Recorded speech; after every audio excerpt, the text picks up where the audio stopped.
There is one last thing I would like to add to our discussion of object-oriented programming in classes, and that is how to overload one of the operators so that it will work with our new class of objects. In this description, I'll continue building on the class of rectangles that was described in the previous two presentations, and this will bring our discussion of classes to an end for this semester. This is the definition for the class called rectangle that was described in the previous presentation. And I've added one more thing at the bottom of the list of member functions, which is shown in the last line. And in this line, what I want to do is define the plus operator to work with the class of rectangles. So this is the operator function declaration, and it has the form return type. It's going to return a rectangle type object. And then the keyword, C++ keyword operator, tells the compiler that we're going to do the definition of how to use an operator. And it's followed by the operator symbol, and this is the plus sign. You can overload all of the other, you can overload the minus and the multiply and the divide symbols as well. There are certain symbols in C++ that you cannot overload, but the plus sign is one that we can. So what we are doing is making a definition for the plus sign, how it will behave with type rectangle data. So I'll have to define what it means to add two rectangles together. And I came up with a definition, and it's pretty simple. And then last in this declaration is the parameters inside the parentheses. And this function will take a parameter of a type rectangle object, and it will take it by address and assign the object to the local variable R. Before we look at the definition of the function, the operator overload function, let's look and see how we're going to use this function inside the main program, or the main function. So in the main function here, I've declared a pair of objects of the class rectangle. The first is called box1, and I'm using the constructor function that takes parameters. So box1 has a width of 5.6 and a height of 7.8. And then I've declared a rectangle called box2, and it has a width of 1.2 and a height of 3.4. So these two lines declare rectangle objects and assign values to the data members. The next line of code declares a third object of the rectangle class called box3, but it is making an assignment using the assignment operator as we've used it before with assignments to variables, and it is assigning it the result of the operation box1 plus box2. So when this line of code is executed, it will take the object box1 and it will take the object box2, and it will perform the operation that is indicated by the plus sign, and the result of that operation will then be assigned to the new object called box3. So this, you can see, is very much the same as we've always done in our programs, but this time instead of using the built-in data types like integer or double, we are using a data type that is defined inside the class definition. So we declare an object of the class rectangle and assign the object the values that result from the plus operator and the other two objects of the class rectangle. And yet we have yet to see what the definition of what it means to add two rectangles together. Again, this line of code uses the plus operator, and it looks like the way we would normally use the plus operator in a line of code, but we have to first define what it means for the plus operator to work with the objects of the class rectangle. So let's look at that function definition. When this line of code is executed inside the main function, it causes a function call to be performed, and that function call is to the operator function inside our class definition.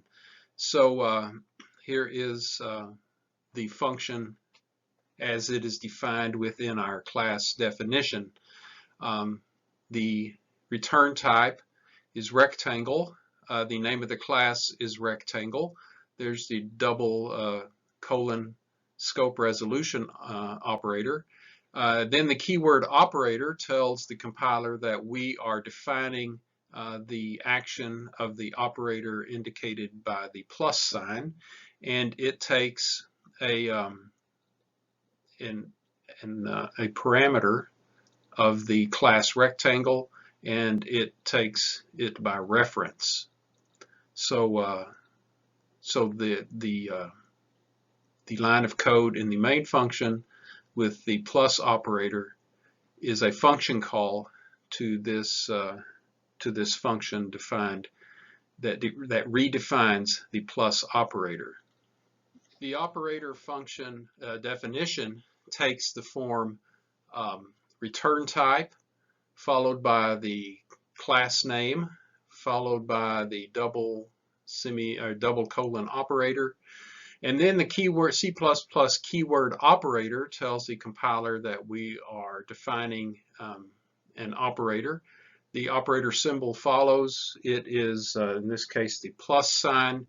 Again, you can overload the other common symbols such as minus and multiply and divide by. There are some operators that you cannot overload in C++, but the plus sign is one that you are able to do so. And then what follows is the parameter list, and it is, in this case, it takes a rectangle object by reference, and the local variable name for that object is R. So this is the form of the code that will tell the compiler that we have a definition that we want to apply to the plus sign operator. So rectangle box 3 equals box 1 plus box 2 semicolon is executed, and when this function call is executed, the way that that C++ performs this is that by default the object to the left of the plus operator is passed to the function, and the object to the right of the operator is passed to the function by reference. So when this line of code is executed, the object box 1, which is to the left of the plus sign operator, is passed to the function, and it is referenced within the function simply by the data members width and height. And then okay, so the object to the left of the plus sign box 1 is passed to the function, and we can reference its data members simply by the data member names width and height. The object box 2 is also passed to the function, but it is passed as a parameter by reference. So it is passed to the function by reference, and it is assigned to the local variable R. So the values of this object are accessed as r.width and r.height. So this is how the values of the two objects are passed to the function. Now, the function definition itself is follows inside the curly braces. It's normally not clear what it would mean if you wanted to add two rectangles together. So since I am the designer of the class called Rectangle, I get to decide what it means for that operation to take place. And I've decided that when you add two rectangles together, you add together their width, and that becomes the width of the new rectangle, and you add together their height, and that becomes the height of the new rectangle. So to carry this out inside this function, I first declare a local type double variable called temp w. It's a temporary variable, and it's for the width, so I called it temp w, and I assign it the value of width plus r dot width. The first width is the width data member of the object to the left of the plus operator, and the r dot width is the width data member of the object that was passed to the plus operator by reference. And inside this line, we are using the plus operator with two type double numbers, so that is using the plus operator in its normal use. The next line declares a local variable for a type double number called temporary height, temp h, and it is assigned the value of height plus r dot height. The first height is the data member of the object to the left of the plus operator in the main function, and the r dot height is the height data member of the object that was passed to the function by reference. So temporary type double local variables are declared. The temporary width value temp w is the sum of the width data member of the object to the left of the plus sign and the width data member of the object to the right of the plus sign. And in this statement, the plus operator is working in the conventional manner with two type double objects. The next line of code, in the same fashion, calculates a temporary value for the height of the new rectangle, and it behaves in the same manner as the calculation for the width of the new rectangle. So inside my function, to define what it means to add two rectangles together, I first add the width of the two rectangles and assign that to a temporary width variable. Add the heights of the two rectangles, assign that to a temporary height variable. And now using these values, this is a declaration of a temporary rectangle type object. So rectangle declares an object of the type rectangle. This is a temporary rectangle, so it's TEMPBOX. It's a temporary box. And this now is a function call to the constructor function that takes parameters.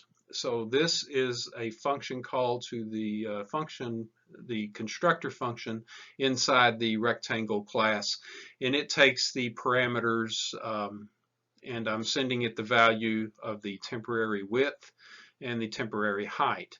So when this function call is executed, temp w is passed to the function and assigned to the local variable w, and temp h is passed to the function assigned to the local variable h. Inside the constructor function, w is assigned to the width of temp box dot width, and h is assigned to the data member temp box dot h.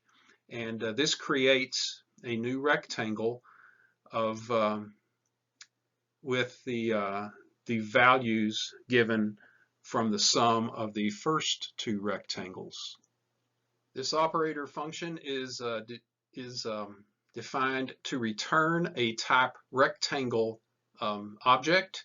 So the last line in this function says return temp box. So the temp box object is returned to the function call, and the function call was made with rectangle box 3 equals box 1 plus box 2.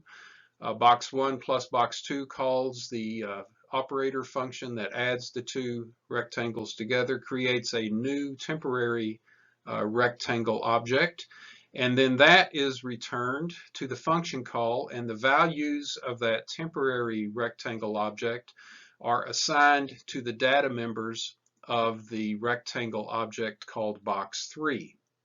And this completes the function call. Here is the main function that utilizes this plus sign operator. First, box 1 is declared with a width of 5.6 and a height of 7.8. Box 2 is declared with a width of 1.2 and a height of 3.4. Then box 3 is declared, and it is assigned the value of box 1 plus box 2, the plus sign now being redefined to work with type rectangle objects. And then there's some lines of code that print out some text, and I'm using the .display function that is described in the previous presentation to display the information from box 1, box 2, and box 3. And then I do a function call also to the diagonal